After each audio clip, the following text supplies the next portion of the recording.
akan mengalami pengertian yang dalam tentang siapa Tuhan. Walaupun saya sebagai seorang pendeta yang berkhotbah di mana-mana di seluruh tanah air, tapi makin hari makin indah. Tuhan izinkan masalah. Jadi saudara-saudara, kalau Tuhan izinkan masalah, menurut saya itu sangat baik. Kenapa baik? Itu tadi saya katakan. Dengan masalah, Tuhan mengajarkan kita untuk melihat Dia, bergantung kepada Dia, bersandar kepada Dia. Kita tidak mampu melihat jauh ke depan. Kita hanya mampu melihat sebatas yang bisa kita lihat. Tapi Tuhan Maha Tahu, Maha Kuasa, Maha Hadir. Kalau kita melekat kepada Allah yang seperti ini, maka hidup kita akan damai sejahtera. Walaupun kita dihantam, diombang-ambing dengan berbagai masalah, tapi kalau kita tahu kita punya Yesus yang adalah Allah yang Maha Tahu, yang Maha Hadir dan Maha Kuasa, tenanglah jiwa kita. Karena itu bersyukur kita boleh beribadah di tempat ini. Banyak sekali gereja yang tutup, tidak bisa beribadah. Mereka online, masih bersyukur online, masih bisa. Tetapi banyak yang mengatakan beda sekali dengan kita bisa beribadah di rumah Tuhan secara onsite. Nah, kalau kita bisa ada berkumpul di sini, persekutuan ini indah sekali, amin. Karena itu kita hargai, kita sungguh-sungguh punya motivasi yang murni untuk melayani Tuhan, untuk menyenangkan Tuhan. Waktu kita menyanyi dengan ekspresi yang sungguh-sungguh, keluar dari hati yang paling dalam. Jangan saudara malu meneteskan air mata pada waktu saudara menyanyi, karena saudara berekspresi merasakan kasih Tuhan di hadapan Tuhan. Jangan cuma mekanistis. Banyak orang Kristen menyanyi hanya mekanistis. Mengerti maksudnya? Hanya sekedar menyanyi, mulut menyanyi, tetapi tidak koneksi dengan hati yang menyembah kepada Tuhan. Hati-hati. Kita harus sungguh-sungguh menyanyi, keluar dari hati kita yang paling dalam, supaya Tuhan betul-betul dimuliakan. Amin. Amin. Di tempat inilah kita mengekspresikan kasih kita kepada Tuhan. Karena Tuhan Yesus sudah mengasihi kita dengan begitu luar biasa. Tuhan memberkati kita. Dan pada sore hari ini kita akan membahas dari Mazmur 1 ayat 1 sampai 6. Mari kita akan membaca bagian firman Tuhan ini, kemudian kita akan berdoa. Mazmur 1 ayat 1 sampai 6. Ayat 1 sampai 3 dibaca oleh pria dan 4 sampai 6 oleh wanita. Silakan pria, 1, 2, 3. Berbahagia orang yang tidak berjalan menurut nasihat orang fasik, yang tidak berdiri di jalan orang berdosa, dan yang tidak duduk dalam kumpulan pencemooh. Tetapi yang kesukaannya ialah Taurat Tuhan, dan yang merenungkannya Taurat itu siang dan malam.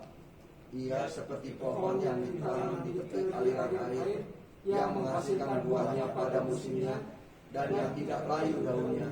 Apa saja yang diperbuatnya berhasil. Bukan demikian orang fasik, mereka seperti sekam yang ditiupkan angin. Sebab itu orang fasik tidak akan tahan dalam penghakiman, begitu pula orang berdosa dalam perkumpulan orang benar. Sebab Tuhan mengenal jalan orang benar, tetapi jalan orang fasik menuju kebinasaan. Amin. Puji Tuhan. Jemaat yang dikasihi Tuhan Yesus, di dunia ini hanya ada dua jenis manusia. Manusia yang berjalan di jalan yang benar, dan manusia yang berjalan di jalan kefasikan. Tidak ada manusia netral. Ketika manusia hidup di jalan yang benar, maka dia adalah manusia yang menyenangkan hati Tuhan. Ketika manusia hidup di jalan fasik, maka dia bermusuhan dengan Tuhan secara frontal. Tidak bisa satu kaki di jalan kebenaran, satu kaki di jalan kefasikan. Itu hanya buatan dan mimpi kita, halusinasi kita. Betapa pentingnya mengerti ini supaya kita tahu kita ada di jalan yang mana. Di jalan yang benar atau di jalan yang fasik. Tidak bisa kita bilang, oh saya sekali-sekali benar, saya sekali-sekali fasik. Saya sekali-sekali fasik, saya sekali-sekali benar. Saya sekali-sekali berkata benar, saya sekali-sekali berbohong. Tidak bisa seperti itu. Kita harus berada di jalan yang pasti. Benar atau salah. Benar atau berdosa. Mazmur 1 ayat 1 sampai 6 memberikan kepada kita pencerahan yang sangat jelas sekali tentang jalan orang benar dan jalan orang fasik. Karakteristik jalan orang benar seperti apa? Kita lihat. Dari ayat 1 sampai ayat 2 kita bisa melihat ada beberapa hal penting yang kita harus pelajari. Jalan orang benar, karakteristiknya adalah orang yang tidak berjalan menurut nasihat orang fasik. Ini penting sekali. Di dunia ini banyak manusia. Ada 7 miliar manusia. Setiap hari kita bertemu dengan berbagai jenis manusia. Manusia yang selalu memberikan nasihat-nasihat atau ungkapan-ungkapan yang begitu banyak yang masuk ke telinga kanan, masuk ke telinga kiri, dan kita tidak bisa menyaring dengan baik kalau kita tidak punya kebenaran firman Tuhan. Kita tidak bisa menolak ungkapan-ungkapan orang, kita tidak bisa menolak nasihat-nasihat orang, tapi kita bisa memfilter nasihat-nasihat itu. Karakteristiknya orang yang benar, dia tidak berjalan menurut nasihat orang fasik. Orang fasik artinya orang jahat. Jangan sekali-sekali mengikuti jalan pikiran, perkataan orang-orang fasik. Karena ketika kita mengikuti, maka kita sudah pasti berjalan di jalan yang salah.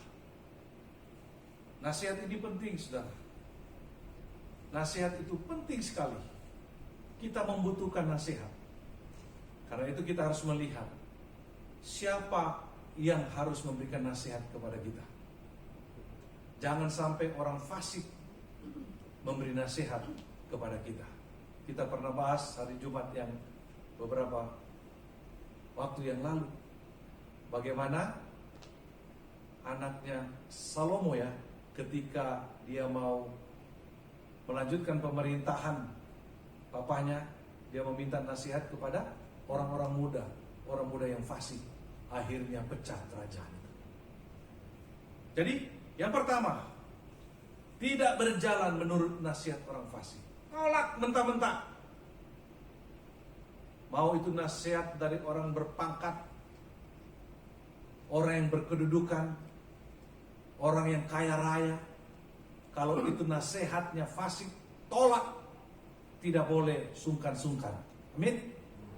Karena manusia itu kalau sudah melihat orang berpangkat, orang yang mampu, kaya, orang yang punya jabatan, punya pengaruh, seolah-olah itu identik dengan kebenaran. Tidak, saudara. Kita harus mengerti, lihat, dengar. Nasihat itu nasihat yang seperti apa? Nasihat orang benar pasti benar. Nasihat orang fasik pasti salah. Dan kadang-kadang tidak mudah menerima nasihat orang benar. Karena itu tidak sesuai dengan hati nurani kita orang berdosa. Seringkali yang benar kita tolak, yang jahat kita terima. Ini hati-hati. Ini harus berhati-hati. Karena nasihat orang fasik itu sesuai. Apa dalam bahasanya? Kompatibel. Seringkali chemistry-nya sama. Kita ini orang sudah jatuh dalam dosa. kalau mendengar nasihat orang fasik, kadang-kadang cocok. Karena dia bersifat cepat, instan, dan ngerti. Hati-hati, tidak mudah memang untuk memilih ini. Tapi kalau kita dengar orang benar, kadang-kadang menjengkelkan. Betul tidak? Coba tanya kepada orang yang jalannya lurus. Dia bilang tidak boleh. Apalagi kalau ketemu saya yang suaranya keras, itu langsung membuat orang tidak suka. Tapi hati-hati, kebenaran itu memang seringkali melukai, tapi dia menyembuhkan. Amin. Nasihat yang palsu seringkali enak seperti madu, enak ditelan, tapi hati-hati, itu bisa mematikan dan menjerumuskan. Nah, karena itu saudara-saudara harus menyadari diri kita ini memang cenderung suka yang fasik.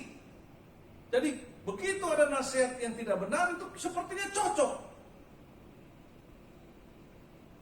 Tapi kalau orang nasihat yang benar, seringkali kok nggak cocok ini, kok nggak enak sini. Mulai feeling yang bermain, kok saya nggak rasa enak ini. Itu tidak benar.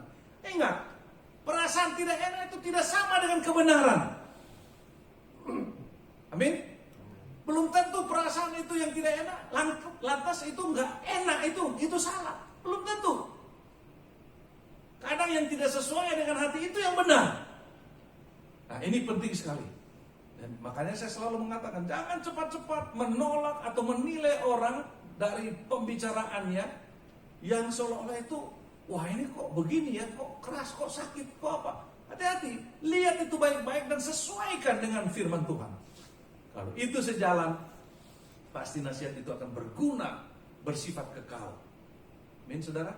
Amin. Jangan berjalan menurut nasihat orang fasik. Karakteristik yang kedua, jalan orang benar, tidak berdiri di jalan orang berdosa. Ini jelas sekali. Gak boleh berdiri artinya menikmati. Menikmati orang berdosa, jalan orang berdosa. Jangan. Semakin kita berdiri, makin menikmati. Istilahnya bergeming, tidak bergerak. Nah, ini orang banyak salah memakai kata bergeming. Tidak bergeming dalam pengertian tidak bergerak, salah. Bergeming itu sudah artinya tidak bergerak. Jadi jangan bilang tidak bergeming. Bergeming artinya tidak bergerak dari tempatnya. Jadi kalau orang bergeming di jalan orang berdosa, artinya dia berdiri, dia diam, dan dia melihat, dia menikmati. Hati-hati. Pasti kita akan dibawa oleh kekuatan dosa itu dan kita akan terkapar. Kemudian tidak duduk dalam kumpulan pencemooh. Tadi berdiri, menikmati. Ini duduk berarti lebih dalam lagi menikmati. Sudah berdiri, berjalan, berdiri, duduk, menikmati. Kalau sudah duduk tidak bisa berdiri. Ya, makanya kursi di Indonesia itu enak, empuk. Kalau sudah duduk tidak mau berdiri orang. Makanya pejabat kalau sudah dapat jabatan sudah tidak mau berdiri dari kedudukannya. Karena tempat duduknya itu enak, basah dan sebagainya. Itu sudah menikmati. Sampai hari ini kita lihat. Makanya orang yang berkuasa itu tidak mau turun-turun, tidak mau berdiri, melengket dia. Pantatnya itu melengket di kursi kekuasaan. Karena apa? Sudah menikmati.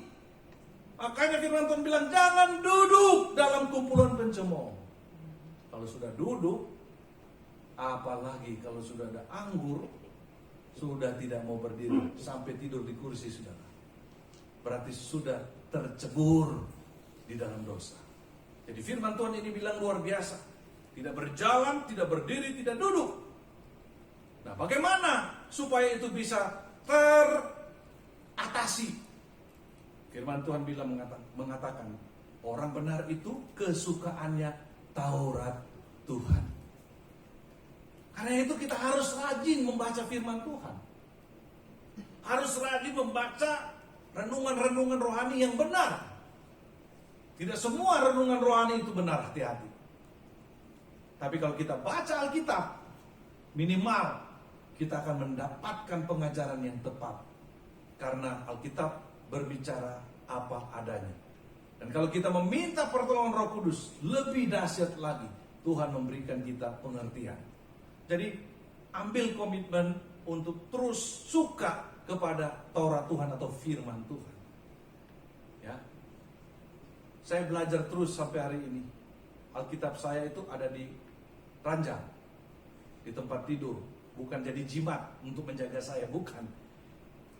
Begitu bangun, berdoa, bersyukur, sujud menyembah kepada Tuhan, langsung buka Alkitab. Jadi tidak sibuk dulu kesana kemari, kerja ini. Terutama ibu-ibu banyak kerja ya, saya sarankan begitu. Kalau tidak nanti tidak baca Alkitab. Syukur-syukur kalau tengah hari ada waktu membaca Alkitab. Tapi paling bagus memang bangun pagi itu membaca Alkitab, merasakan firman Tuhan mengarahkan, membimbing kita. Ya, saudara-saudara, saudara harus rajin baca Alkitab. Paksakan dalam tanda kutip.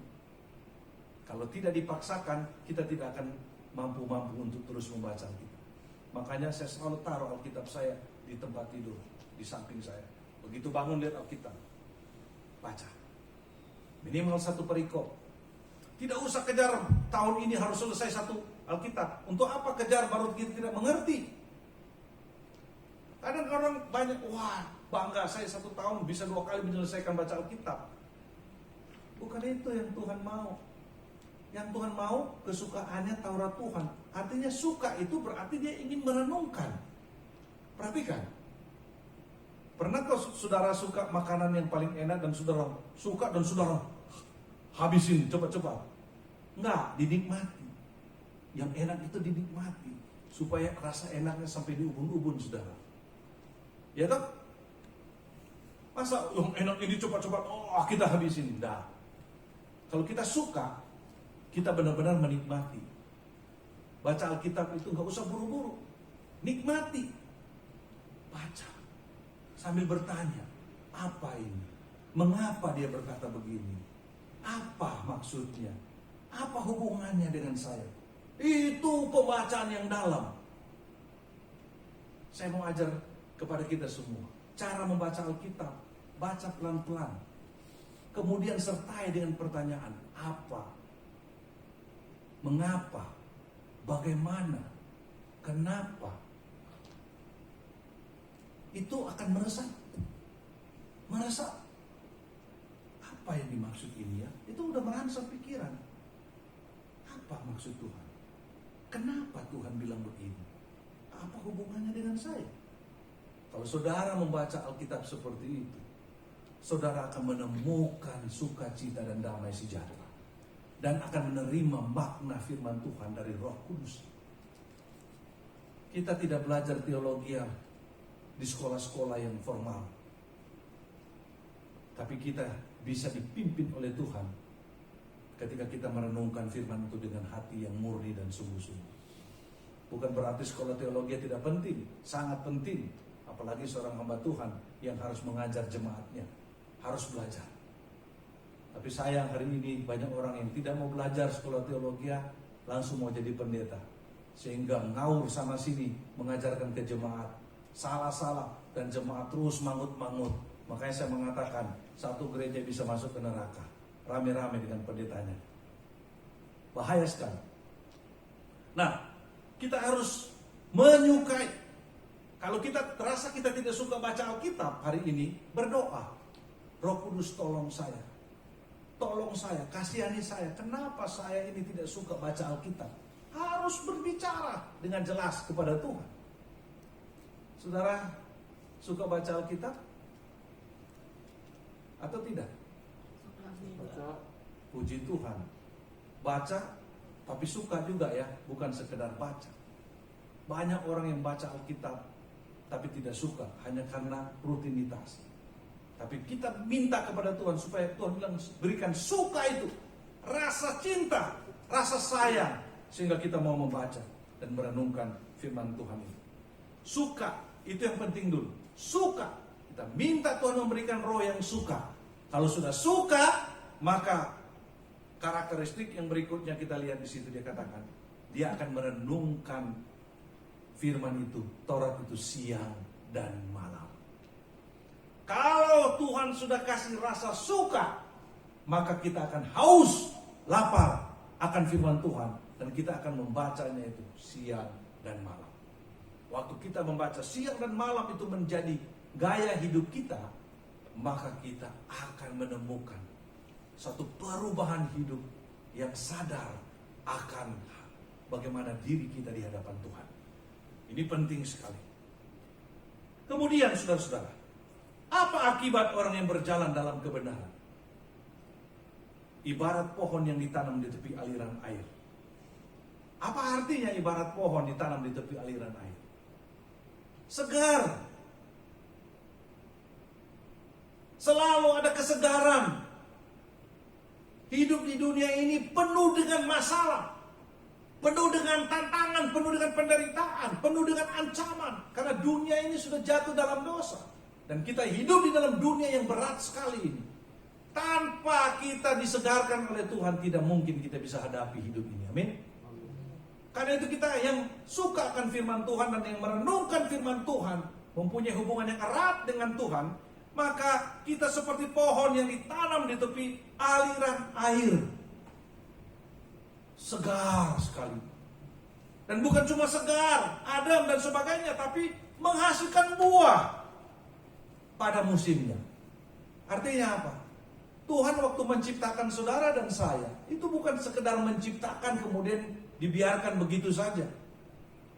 Tuhan bukan seperti pencipta mic ini, setelah diciptakan terserah dipakai, mau tidak dipakai, mau jadi apa, mau hancur, bukan urusan penciptanya. Mana ada yang ciptakan ini mau repot-repot pusingkan ini dipakai oleh siapa? Pak Tangkas hari ini atau siapa dia catat? Tidak ada kan? Siapa yang ciptakan kita juga nggak tahu. Dan dia tidak pusing, yang penting udah jadi, tes jadi, lepas. Tapi Tuhan bukan Tuhan yang seperti ini. Waktu dia menciptakan saudara dan saya, dia terus melihat dan memelihara kita dan menginginkan kita ini menghasilkan buah. Buah yang bagaimana? Ya buah-buah yang baik, buah roh di Galatia itu. Damai, sejahtera, sukacita, kasih, damai, yang membawa damai, yang membawa berkat kepada dunia ini. Nah, kita tidak mungkin berbuah Pak kalau kita tidak pernah hidup menurut firman Tuhan dan suka akan firman Tuhan. Ada begitu banyak orang bilang, gak usah bahas firman Tuhan, gak usah bahas doktrin Alkitab, gak perlu, yang penting berbuat, yang penting kita hidup baik. Ini pernyataan salah. Bagaimana kita bisa hidup baik, hidup benar, kalau kita tidak punya dasar firman Tuhan? Banyak orang Kristen suka begini, ya gak usah berdebat, gak usah bicara doktrin, gak usah bahas tentang firman. Tunjukkan saja hidupmu baik dan benar. Nggak mungkin, mustahil. Kalau doktrin salah, pasti perilaku kita salah, pasti hidup kita salah. Amin. Tapi kalau kita punya dasar firman Tuhan yang kuat, maka pikiran, perkataan, perbuatan kita pasti selaras. Jadi hidup kita, perilaku kita itu dikendalikan oleh firman Tuhan. Kan Timotius mengatakan, untuk apa? Mengajar orang menjadi benar, memperbaiki kelakuan, dan lain-lain. Jadi bagaimana bisa kelakuan kita itu bisa menjadi baik kalau gak punya firman? Ayo, kita harus bikin gerakan untuk membaca Alkitab, merenungkan firman Tuhan dan suka akan firman Tuhan setiap waktu. Sampai Tuhan Yesus datang. Jangan sampai Tuhan Yesus datang kita hanya baca koran, apalagi hanya jari-jari ini dipakai untuk WhatsApp. Saudara, WhatsApp ini sangat baik, tapi kalau sampai WhatsApp ini tidak dipakai untuk kemuliaan Tuhan, celaka saudara dan saya. Ya, itu sebabnya kita harus rajin pakai WhatsApp juga yang memberikan firman Tuhan, menyampaikan firman Tuhan kepada orang-orang, supaya orang-orang itu tahu kebenaran. Nah, akibat daripada orang yang berjalan dalam kebenaran, dia seperti ditanam di tepi aliran air, menghasilkan buah, tidak layu daunnya, dan apa yang diperbuatnya berhasil. Luar biasa. Tuhan mengenal jalan orang benar. Apa yang kita perbuat berhasil? Apa yang kita perbuat kalau kita sudah mengerti firman Tuhan? Kalau kita sudah merenungkan firman Tuhan siang dan malam, maka perbuatan kita itu perbuatan-perbuatan yang sesuai dengan firman Tuhan. Maka semua yang kita buat berhasil. Ini janji Tuhan. Tidak ada yang gagal. Apapun yang kita kerjakan kalau kita sudah membaca firman Tuhan, maka kita akan mengerjakan hal-hal yang sesuai dengan kehendak Tuhan. Dan itu pasti berhasil. Tidak ada yang bisa gagalkan. Ini penting sekali. Pekerjaan kita akan berhasil. Kenapa? Karena pekerjaan kita jalankan sesuai dengan prinsip-prinsip firman Tuhan. Banyak orang di dunia ini melakukan pekerjaan, kelihatan sukses, bisa mendapatkan uang besar, uang banyak, tapi dengan cara yang bertentangan dengan firman Tuhan. Contohnya, kalau mau jadi kaya raya hari ini, asal selamat saja tidak ketangkap, jadi bandar narkoba. Uangnya banyak sekali, bisa sampai triliun. Tapi apakah itu diberkati Tuhan? Itu jadi laknat. Lihat saja pejabat-pejabat. Jadi menteri. Yang menteri sosial yang kemarin itu. Orang Kristen tahu kebenaran tapi masih korupsi. Aneh. Mengerikan enggak? Ujungnya apa? Ujungnya maut. Masuk penjara. Itu baru di dunia. Bagaimana di hadapan Tuhan? Saudara dan saya jangan pernah jadi orang minder kalau kita itu tidak punya banyak uang atau tidak ada uang. Nggak perlu minder. Dan juga jangan besar kepala, sepertinya sudah tidak ada yang bisa menandingi kita kalau kita sudah punya banyak uang, punya jabatan. Padahal uang yang didapat itu dengan cara yang tidak berkenan di hadapan Tuhan. Ini celaka sekali. Jadi jadilah orang Kristen yang stabil di hadapan Tuhan. Tidak punya uang, tidak perlu malu. Karena sudah seperti itu yang Tuhan berikan. Berkatnya seperti itu.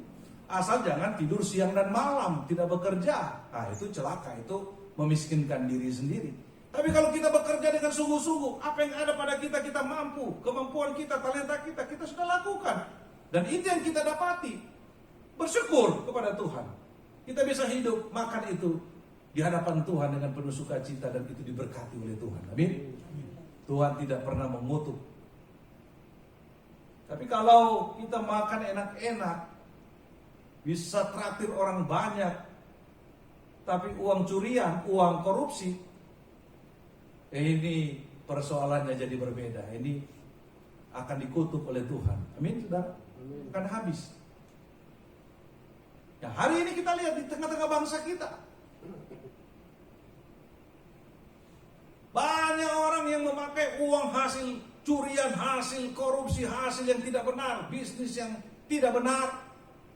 Untuk apa? Bayar orang demo, rusakkan ini, rusakkan itu. Ini kan perbuatan setan semuanya. Dan orang-orang seperti ini akan mempertanggungjawabkan hidupnya di hadapan Tuhan. Tapi berbahagialah saudara dan saya. Kalau kita hidup di dalam Tuhan, berjalan di jalan orang benar, yang kesukaannya Taurat Tuhan, dan merenungkan firman Tuhan siang dan malam, dikatakan hidupnya ibarat pohon yang ditanam di tepi aliran air. Selalu ada asupan makanan. Akar-akarnya itu kan ada di aliran air. Sungai itu membawa unsur-unsur hara untuk keperluan tanaman pohon ini. Selalu bergizi, selalu dicukupkan oleh Tuhan. Amin. Amin. Saya mengalami dan merasakan itu. Kami sekeluarga mengalami dan merasakan itu. Bagaimana Tuhan memelihara sampai hari ini. Tuhan tahu apa yang dia harus kerjakan untuk anak-anaknya yang mengasihi dia. Tuhan tahu. Jangan saudara sok tahu mengatur Tuhan harus memberkati saya seperti ini Tuhan. Jangan. Tugas kita suka akan Tuhan, merenungkan firman Tuhan siang dan malam, Tuhan yang memelihara. Tuhan yang cukupkan. Tuhan yang akan sediakan kebutuhan hidup kita. Dan Dia janji Dia tidak akan pernah membiarkan engkau. Dan Dia tidak akan pernah meninggalkan engkau. Saudara, amin ini? Amin. Tuhan memberkati saudara. Dan Tuhan itu mengenal jalan orang benar. Tuhan mengenal, artinya Tuhan akan selalu menyertai dia tidak akan tersesat. Waktu kita berjalan, walaupun kita tidak maha tahu, mungkin kita sedang menyerempet bahaya, Tuhan mengenal jalan kita dan Tuhan yang akan menuntun kita. Itu sebabnya Raja Daud berkata, Tuhan adalah gembalaku, tak akan kekurangan aku. Ia menuntun aku ke air yang tenang dan membaringkan aku di padang rumput yang hijau, melambangkan kesegaran, kenyamanan, ketenangan, kecukupan. Saudara, kita harus percaya ini dan imani ini. Kalau kita tidak percaya ini, kita akan menderita. Dan sekarang bagaimana jalan orang fasik? Kita tahu tadi dikatakan kebalikan dari jalan orang benar. Orang fasik kesukaannya bukan Taurat Tuhan. Orang fasik tidak merenungkan Taurat siang dan malam. Orang fasik selalu berjalan menurut nasihat orang-orang jahat. Berdiri di jalan orang berdosa, duduk dalam kumpulan pencemooh. Selalu yang disampaikan, diceritakan hal-hal yang tidak baik, tidak benar. Itu orang fasik. Dan akibat hidup dari orang fasik dikatakan tadi, seperti sekam yang ditiupkan angin. Sekam tidak stabil, gampang terbuang ke sana kemari, dan bisa masuk ke dalam jurang yang mematikan. Seperti sekam, ringan sekali, tidak ada bobotnya. Tapi kalau orang benar ada bobotnya, ada firman Tuhan di dalam hidupnya. Itu yang memberatkan hidupnya, yang bernilai. Tapi kalau kita ditimbang kosong, itu artinya tidak ada hidup kita yang bermakna. Tidak berat. Harusnya hidup kita berat dengan firman Tuhan. Amin. Diisi dengan firman Tuhan. Diisi dengan kebenaran-kebenaran Tuhan. Kemudian akibat hidup orang fasik tidak akan tahan dalam penghakiman. Jelas, siapa yang bisa berdiri di penghakiman Tuhan? Di penghakiman manusia saja orang-orang jahat itu akan rontok. Amin. Orang-orang yang dulu seperti tidak tersentuh hukum, hari ini semua masuk di dalam tahanan polisi. Itu baru hukuman negara, itu hukum negara. Kalau hukum negara ditegakkan, orang-orang itu saja rontok, masuk. Apalagi kalau hukum Tuhan nanti ditegakkan. Tidak ada satupun yang bisa menyembunyikan diri. Tidak bisa berdiri dalam penghakiman Tuhan.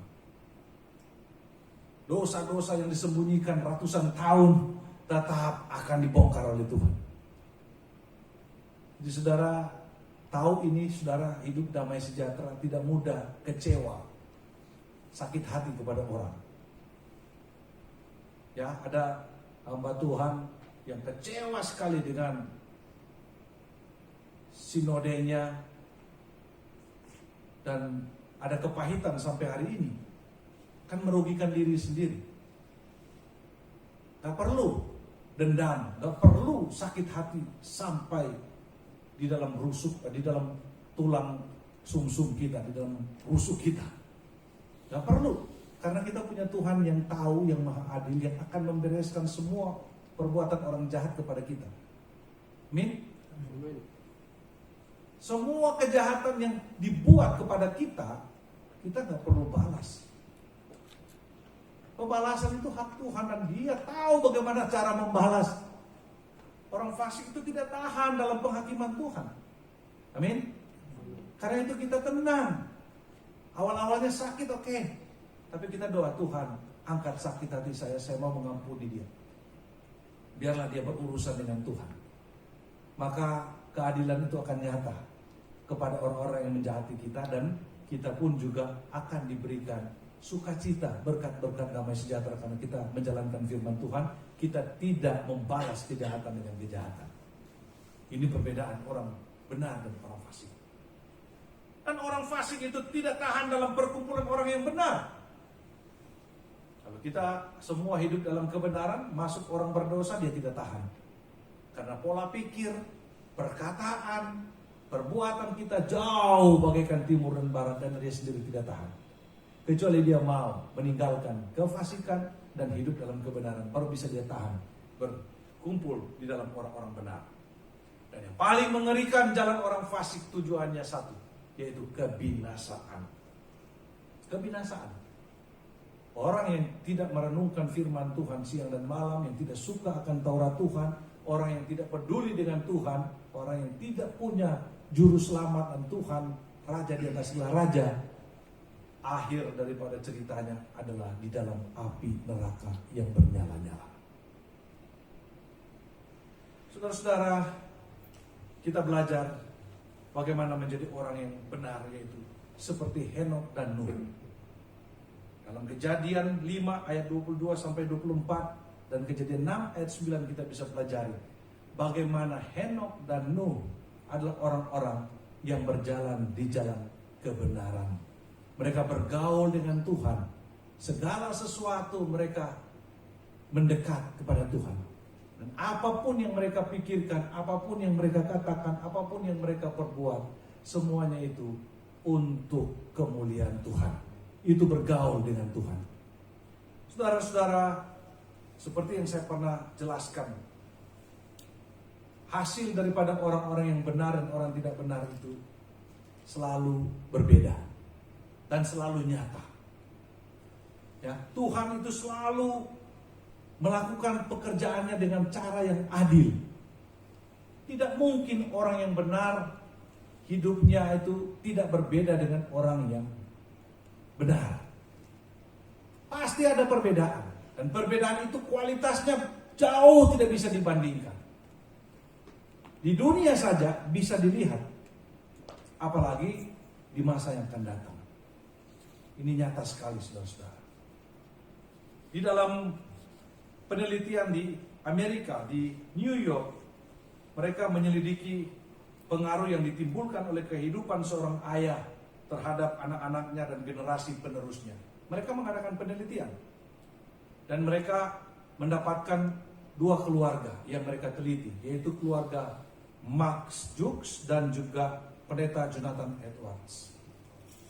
Dan mereka meneliti 1.200 orang dalam keturunan masing-masing dari Max Jukes dan Jonathan Edwards. Dan Max Jukes ini orang yang sangat tidak mengasihi Tuhan dan tidak mengenal Tuhan. Istrinya juga jahat, tidak mengenal Tuhan. Dan mereka meneliti, hasil penelitian itu dari 1.200 orang dari beberapa generasi ke bawah. Mereka menemukan dalam kehidupan keluarga turunan Max Jukes itu ada 440 orang hidup dalam pesta pora. 310 orang menjadi gelandangan dan peminta-minta. 190 orang menjadi pelacur. 130 orang menjadi narapidana. 100 orang menjadi pecandu alkohol. 60 orang mempunyai kebiasaan mencuri. 55 orang menjadi korban pelecehan seks. 7 orang menjadi pembunuh. Dan mereka merugikan bank negara Amerika. Nah, bagaimana dengan keluarga Jonathan Edwards? Jonathan Edwards ini dikenal sebagai pemikir paling cemerlang di Amerika. Ia adalah seorang gembala yang terpandang dan teolog yang pandai. Dia dipakai Tuhan melahirkan kebangunan rohani luar biasa di Amerika. Dan dia menjadi rektor dari Princeton College. Bagaimana mereka menemukan kehidupan keluarga yang baik ini? Jonathan Edwards menikah dengan istrinya yang bernama Sarah, yang sangat setia kepada Tuhan. Dan mereka meneliti 1.200 orang ke bawah dari generasi mereka. Mereka menemukan dari keluarga Jonathan Edwards 300 orang jadi pendeta, misionaris, guru besar di bidang teologi. 120 orang menjadi profesor di bidang akademis. 110 orang menjadi pengacara. Lebih dari 60 orang menjadi dokter. Lebih dari 60 orang menjadi pengarang buku bermutu. 30 orang menjadi hakim. 14 orang menjadi rektor universitas. Banyak yang menjadi pemilik pabrik di Amerika. 3 orang menjadi anggota Kongres Amerika. Dan 1 orang menjadi wakil presiden Amerika Serikat. Allah itu bekerja dengan adil. Dia janji. Dan dia tidak sembarang melakukan apa yang dia janjikan. Saudara bisa baca, mari kita baca Ulangan 11 ayat 13 sampai 17. Mari kita baca Ulangan 11 ayat 13 sampai 17. Saya minta ini wanita yang baca ya. Ulangan 11 ayat 13 sampai 17. Bisa dimunculkan? Ya. Yang wanita dulu ya. Ulangan 11 ayat 13 sampai 17. Silakan dibaca. Kuat-kuat. 1 2 3. Jika kamu dengan sungguh-sungguh mendengarkan perintah yang disampaikan kepadamu pada hari ini, sehingga kamu mengasihi Tuhan Allahmu dan beribadah kepadanya dengan segenap hatimu dan dengan segenap jiwamu, maka Ia akan memberikan hujan untuk tanahmu pada masanya, hujan awal dan hujan akhir, sehingga kau dapat mengumpulkan gandummu, anggurmu dan minyakmu. Dan Dia akan memberi rumput di padangmu untuk hewan, sehingga kau dapat makan dan menjadi kenyang. Hati-hatilah supaya jangan hatimu terbujuk, sehingga kamu menyimpang dengan beribadah kepada Allah lain dan sujud menyembah kepadanya. Jika demikian, maka akan bangkitlah Tuhan terhadap kamu, dan Dia akan menutup langit sehingga tidak ada hujan dan tanah tidak mengeluarkan hasil. Lalu kamu lenyap dengan cepat dari negeri yang baik yang diberikan Tuhan kepadamu. Yesaya 1 ayat 19 sampai 20 dibaca oleh kaum pria. Yesaya 1 ayat 19 sampai 20.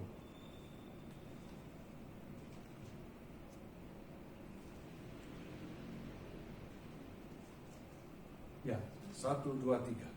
Jika kamu menurut dan mau mendengar, maka kamu akan memakan hasil baik dari negeri itu. Tetapi jika kamu melawan dan memberontak, maka kamu akan dimakan oleh pedang. Sungguh Tuhan yang mengucapkannya. Saudara lihat bagaimana janji Tuhan ini akan berlaku dalam kehidupan kita dan pasti berlaku. Amin. Kalau kita taat, kita jadi orang yang berjalan pada jalan kebenaran. Tuhan memberkati kita. Tuhan menjaga kita. Tuhan menyertai kita sampai kepada akhir zaman. Tapi kalau kita memberontak, Tuhan juga mengatakan, semua pintu berkat tertutup dan pasti binasa. Hari ini kita akan ikuti perjamuan kudus. Betapa kita harus bersuka cita sekali.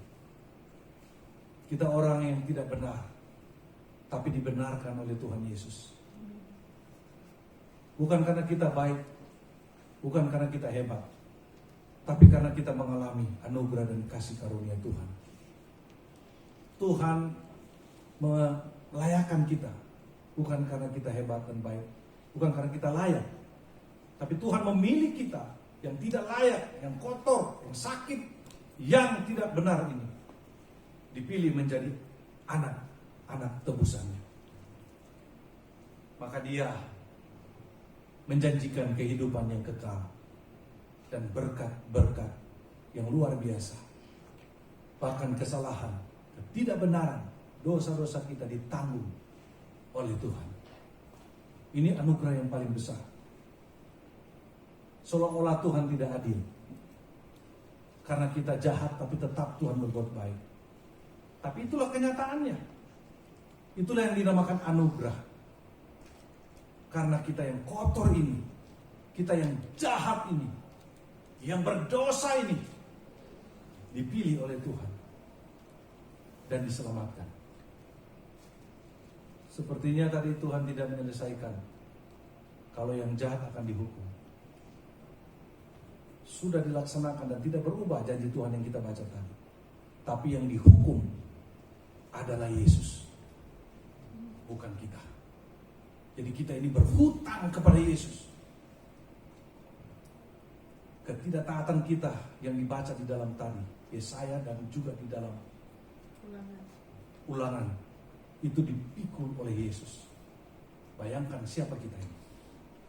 begitu spesial. Bukan karena kita baik. Karena itu kita jangan jadi orang Kristen biasa-biasa saja. Jadi orang Kristen yang harus tersungkur sujud menyembah Yesus. Karena kalau dia tidak menggantikan kita, semua kita masuk neraka. Pintu-pintu berkat itu tertutup. Jadi setiap kali kita makan roti dan minum anggur, jangan hanya sekedar kita makan dan minum, tidak ada rasa syukur.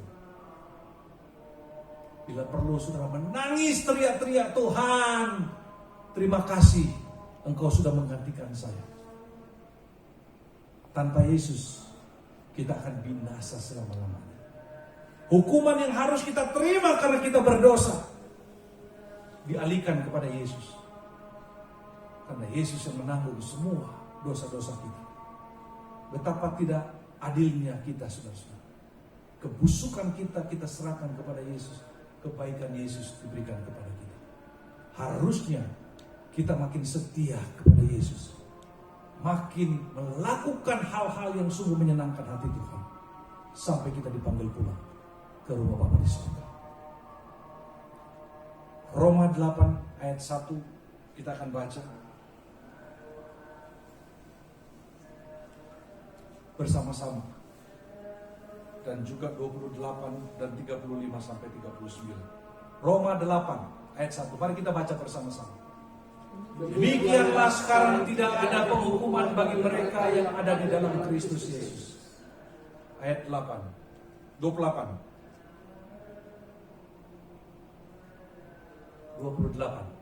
Kita tahu sekarang bahwa Allah turut bekerja dalam segala sesuatu untuk mendatangkan kebaikan bagi mereka yang mengasihi Dia, yaitu bagi mereka yang terpanggil sesuai dengan rencana Allah.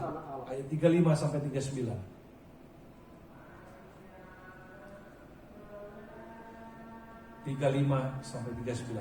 Siapakah yang akan memisahkan kita dari kasih Kristus? Penindasan atau kesesakan atau penganiayaan atau kelaparan atau ketelanjangan atau bahaya atau pedang? Seperti ada tertulis, oleh karena Engkau kami ada di dalam bahaya maut sepanjang hari. Kami telah dianggap sebagai domba-domba sendirian. Tetapi dalam semuanya itu kita lebih daripada orang-orang yang menang oleh Dia yang telah mengasihi kita. Sebab aku yakin bahwa baik maut maupun hidup, baik malaikat-malaikat maupun pemerintah-pemerintah, baik yang ada sekarang maupun yang akan datang, atau kuasa-kuasa, baik yang di atas maupun yang di bawah, ataupun sesuatu makhluk lain, tidak akan dapat memisahkan kita dari kasih Allah yang ada dalam Kristus Yesus Tuhan kita. Ini berkat yang paling besar yang pernah kita terima sebagai orang-orang yang sudah ditebus. Tidak ada yang bisa memisahkan kita lagi dari Yesus. Yesus sudah menanggung semua beban hidup dan dosa-dosa kita. Kalau sudah seperti ini, apalagi yang kita takutkan dan kita cari di dunia ini untuk menyenangkan kita? Tidak ada. Karena puncak kenikmatan kita, kebahagiaan kita ada di dalam Yesus. Karena itu saudara-saudara, apapun yang kita hadapi hari ini, kita ingat akan kasih Yesus ini. Kita percaya satu waktu kelak kita diselesaikan di dunia ini. Tugas-tugas kita selesai. Kita dipanggil kepada Tuhan. Kita menikmati sukacita dan damai sejahtera selama-lamanya. Karena itu ambil keputusan sore ini untuk melayani Tuhan. Apapun bentuknya, melayani Tuhan. Jangan jadi orang Kristen berlipat tangan, nganggur dan duduk-duduk, tidur-tidur. Apapun yang saudara bisa kerjakan untuk menyenangkan Tuhan. Karena Tuhan sudah bayar kita lunas. Kita sudah hidup, kita sudah damai. Asuransinya sudah selesai. Kita sudah tidak perlu bayar lagi. Semua sudah dilunaskan oleh Tuhan. Karena itu, hidup kita yang sudah senang ini, kok kita masih malas? Kita masih mengeluh. Kita masih kadang-kadang mempersalahkan Tuhan. Dan kita menjadi orang Kristen yang tidak tahu arah. Saya mau bikin apa? Padahal Tuhan sudah bilang, kamu sudah saya selesaikan sampai di dalam kekekalan. Saya kasih hidup engkau hari ini di dunia ini Kerjakan segala sesuatu. Perbuatan-perbuatan baik apa saja, kerjakan. Jangan hitung-hitung. Jangan bilang, saya rugi kalau berbuat baik. Konyol cara berpikir orang Kristen seperti ini. Saudara sudah dapat yang terbaik, masih bilang saya akan rugi.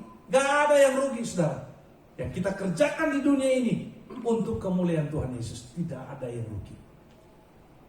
Karena itu saudara, jangan jadi penduduk gereja, tapi jadi murid Yesus. Kalau penduduk gereja itu maksudnya tiap hari Minggu hanya datang duduk di gereja, tapi pulang gereja tidak tahu mau buat apa. Jangan.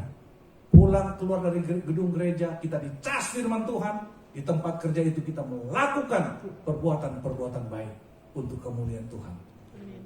Maka orang akan melihat kita adalah murid Yesus.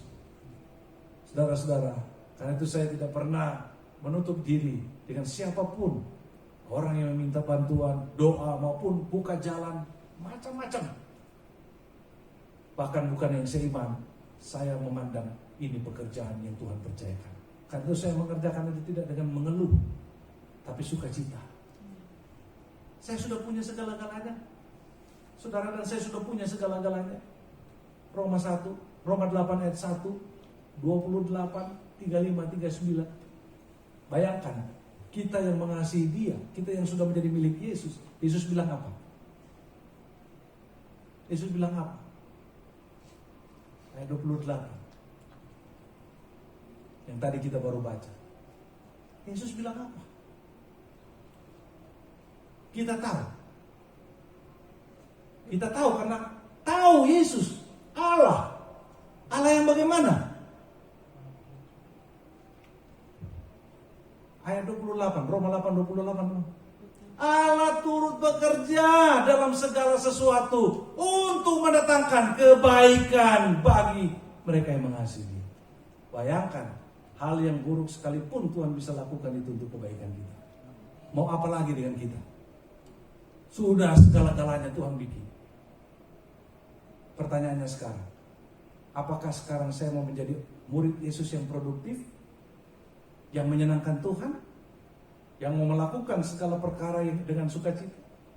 Ambil keputusan pada sore hari ini supaya kita berbeda. Jangan bekerja dengan mengeluh, tapi bekerja dengan satu pikiran bahwa Allah, Yesus sudah menyelamatkan saya. Apa yang saya kerjakan ini bagian daripada perintah Tuhan Yesus untuk menyenangkan Dia. Mari kita kerjakan sungguh-sungguh pekerjaan kita dengan sebaik-baiknya. Tidak akan pernah sia-sia. Itu sebabnya 1 Korintus 15 ayat 58 Paulus mengatakan kepada jemaat Korintus, ketahuilah, persekutuan dengan Tuhan jerih payahmu tidak sia-sia. Mari kita berdoa.